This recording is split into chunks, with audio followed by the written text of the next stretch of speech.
నియోజకవర్గం పాపులర్. అలా పేరు రావడానికి కారణం ఏంటంటే అందుకు చాలా పెద్ద స్టోరీనే ఉంటుంది. ఈ నియోజకవర్గంలో అంచనా లేకుండా కొందరు విజయం సాధిస్తే కొందరు ఎంత కష్టపడినా గానీ ప్రజాప్రతినిధులు కాలేరు. కానీ టికెట్ ఇచ్చిన పార్టీని కాదని కాంగ్రెస్ పార్టీకి వచ్చి అక్కడి నుంచి అదృష్టం పరీక్షించుకునేందుకు మైనంపల్లి హనుమంతరావు సిద్ధమైతే చామకూర మల్లారెడ్డి తన అల్లుడు మర్రి రాజశేఖర్ రెడ్డిని బరిలో దింపి సత్తా చాటుతానంటున్నాడు. ఇక బీజేపీ పాతకాపు పార్టీ ముఖ్యనేత ఎన్ రామచంద్రరావు మరోసారి తన అదృష్టాన్ని పరీక్షించుకుంటున్నారు. ఎన్నికల్లో పోటీ చేయడం, కష్టపడి పని చేయడం వరకు మాత్రమే మనం చేయగలిగింది. గెలుపు దైవాధీనాలదనుకునే పరిస్థితి నుంచి గెలిచి తీరాల్సిందే. అందుకు ఏం చేసేందుకైనా వెనకాడనక్కర్లేదన్న భావన ఇప్పుడు రాష్ట్ర వ్యాప్తంగా కనిపిస్తోంది. అయితే మల్కాజ్గిరిలో పోరాటం మాత్రం అందుకు భిన్నంగా కనిపిస్తోంది. అప్పటి వరకు కారు పార్టీ తరపున రాజకీయాలు చేసిన మైనంపల్లి ఇప్పుడు జనంలోకి హస్తం పార్టీకి ఓటేయాలని వెళ్లడం కొంత ఇబ్బందికరంగా ఉన్నా గెలుపు పూర్తి విశ్వాసంతో ఉన్నాడు. అయితే 3 పార్టీల కొట్లాటతో ఎవరు బయటపడతారన్నది మాత్రం అంతు చిక్కడం లేదు. Mynampally Hanumantha Rao sitting MLA. ఆయన కుమారుడు రోహిత్ తో కలిసి అటు మల్కాజ్గిరి ఇటు మైనంపల్లి 2 నియోజకవర్గాలపై గత 2 ఏళ్లుగా పూర్తి ఫోకస్ పెట్టారు. మైనంపల్లి సోషల్ సర్వీస్ ఆర్గనైజేషన్ ద్వారా పేదలకు సాయం చేస్తూ వారి అభిమానాన్ని పొందుతూ ఉంటారు. వ్యవసాయం, రియల్ ఎస్టేట్ ద్వారా కోట్లు గడించారు. నియోజకవర్గం అంతా పర్యటిస్తూ పేదలకు వారి అవసరాల మేరకు సాయం చేయడం ద్వారా తండ్రి కొడుకులిద్దరూ పేదల్లో హీరో వర్షిప్ పొందుతున్నారు. అయితే షార్ట్ టెంపర్ ఎక్కువన్న భావన ఉంది. చెప్పుడు మాటలు విని కొన్నిసార్లు దుందుడుకు వైఖరి అవలంబిస్తారన్న విమర్శ కూడా ఉంది. ప్రత్యర్థులను లెక్క చేయకుండా విమర్శించడం ఈయన నైజం. తిరిగి మరోసారి గెలిచే సత్తా ఉన్న నాయకుడు మైనంపల్లి హనుమంతరావు.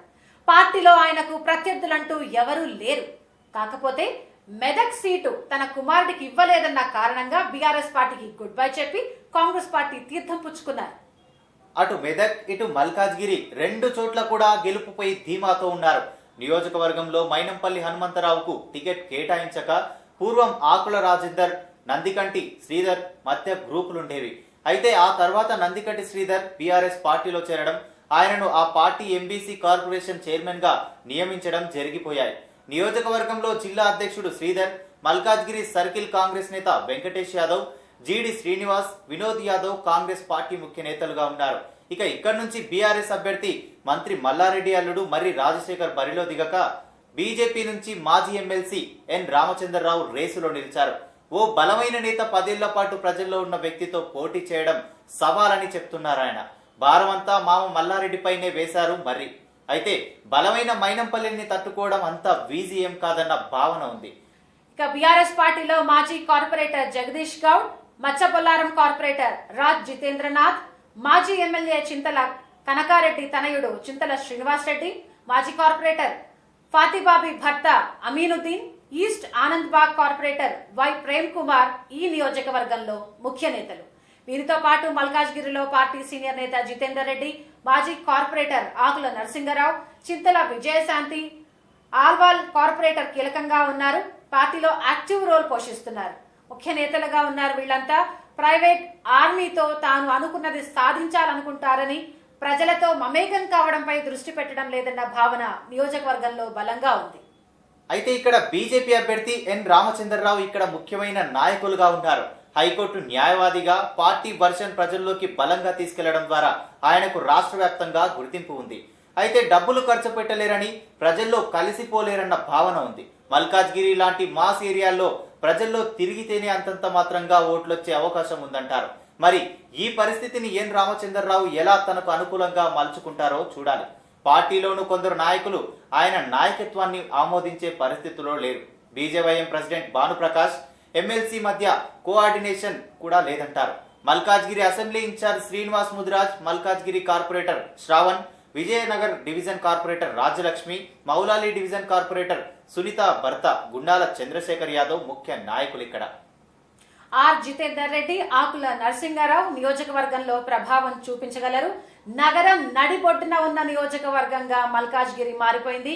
గతంలో సిటీకి ఎక్కడో విసిరేసినట్టుగా ఉండే ఈ ప్రాంతం హైదరాబాద్ అభివృద్ధితో పాటుగా వేగంగా పెరిగిపోయింది. మల్కాజ్గిరి నియోజకవర్గంలో ఈసారి రాజకీయంగా పెను తుఫాన్ రేగుతోంది.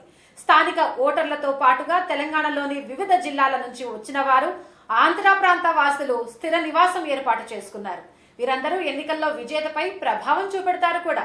నగరానికి కూతవేటు దూరంలో ఉన్న మల్కాజ్గిరి నియోజకవర్గం మినీ ఇండియాగా పేరొందింది.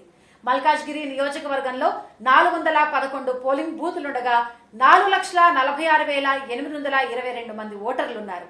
గత ఎన్నికల్లో మల్కాజ్గిరి ఎంపీగా బరిలో దిగిన అల్లుడు రాజశేఖర్ ని ఈసారి మైనంపల్లితో అమీతుమీకి సిద్ధమయ్యారు. మెదక్ ప్రాంతం ఓటర్లు పెద్ద సంఖ్యలో ఉన్న మల్కాజ్గిరిలో ఈసారి విజయంపై మైనంపల్లి ధీమాగా ఉన్నారు. తన కుటుంబం చేస్తున్న సామాజిక కార్యక్రమాలతో గెలుపు తనదేనన్న ధీమాలో ఆయన కనిపిస్తున్నారు. ఇక ఈ నియోజకవర్గంలో బీసీలు అత్యధికంగా ఉన్నప్పటికీ బ్రాహ్మణులు సైతం 10% వరకు ఉన్నారు. యాదవులు, గౌడ్స్ 10% వరకు ఉన్నారు. కాపులు, మున్నూరు కాపులు, తూర్పు కాపులు 10% ఉన్నారు. ఎస్సీలు 6%, రెడ్డిలు 6%, ముదిరాజులు 6%కి పైగా ఉండగా ముస్లింలు 6% వరకు ఉన్నారు. ఈ నియోజకవర్గంలో వడ్డెరలు 4% ఉండగా ఎస్టీలు 4%, క్రిస్టియన్లు 4% ఉన్నారు. పద్మశాలులు సైతం 3% ఉండగా ఇతరులు 21% ఉన్నారు.